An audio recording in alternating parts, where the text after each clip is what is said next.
That was not set up for the next story, although I wish we planned that. So Dani Moscovitch is gonna tell us the next story. Dani's an alumni of the fellowship program. She was placed last year with Mass Senior Action, and she's still there now as a full-time person and a graduate of the fellowship. She went to Tufts right here in Boston, so she's been in the community for a while, but she's originally from Santa Monica, home of Larry David. So, Dani, welcome.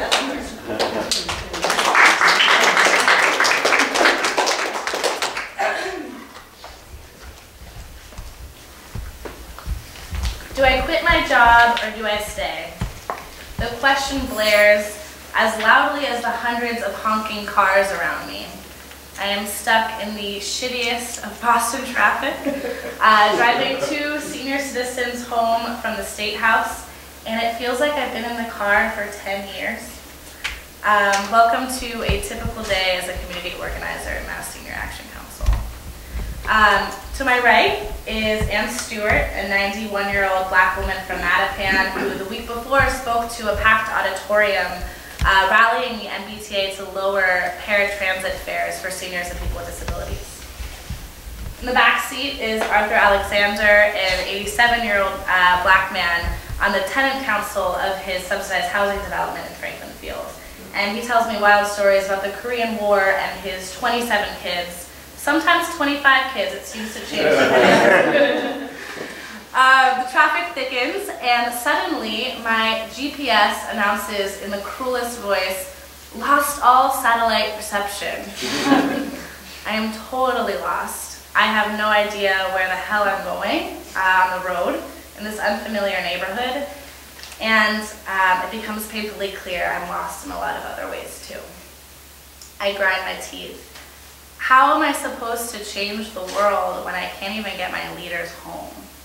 I don't know any of the right side streets. Hell, I don't even know how to make conversation.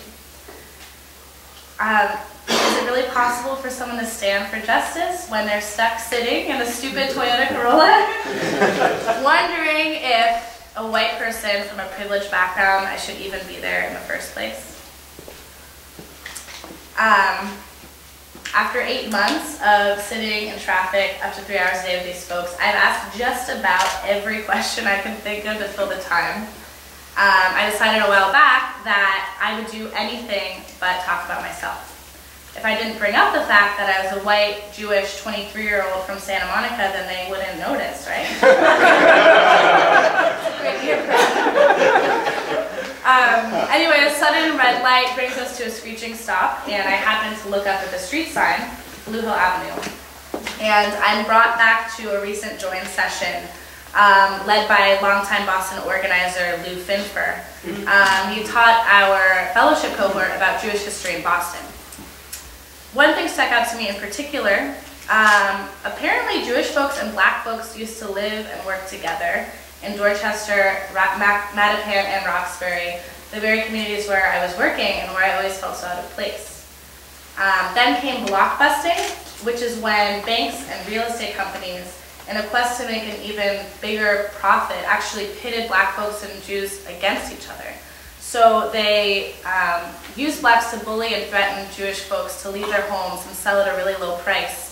And then they would sell those same properties to black families who needed somewhere to live at much higher rates and with a really crappy mortgage. So remembering this, I felt a sharp stab in my side.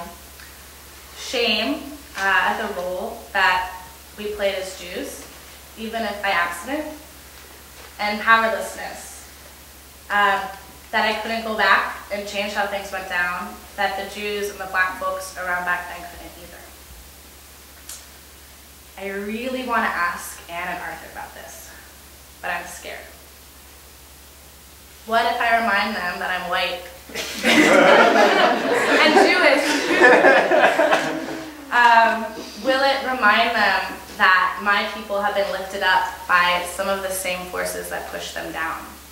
How will I sleep tonight if they start to see me as the problem and not as a partner? I decide to go for it. Say, hey guys, I heard there used to be Jews who lived here.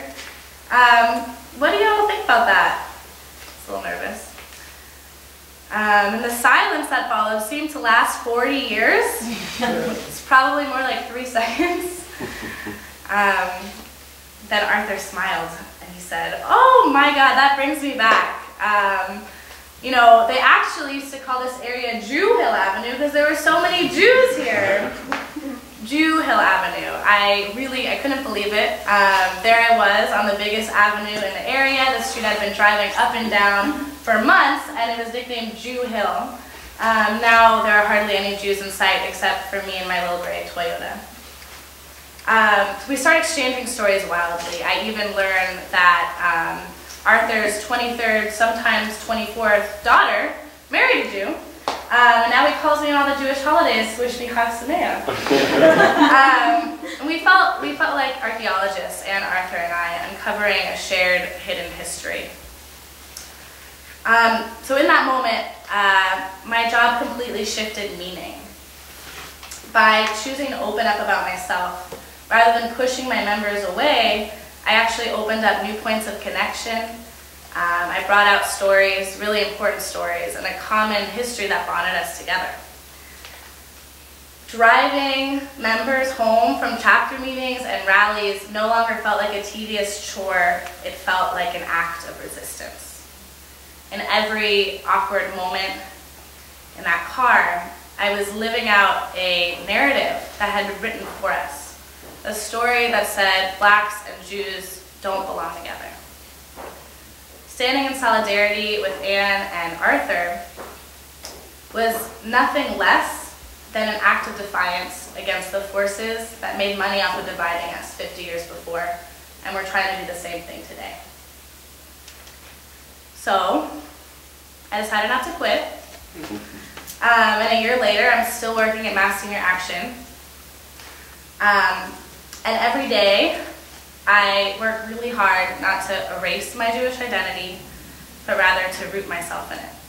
I'm finding meaning, I'm finding my place, I'm finding new pieces of myself, and even with my broken GPS, I don't feel so lost anymore.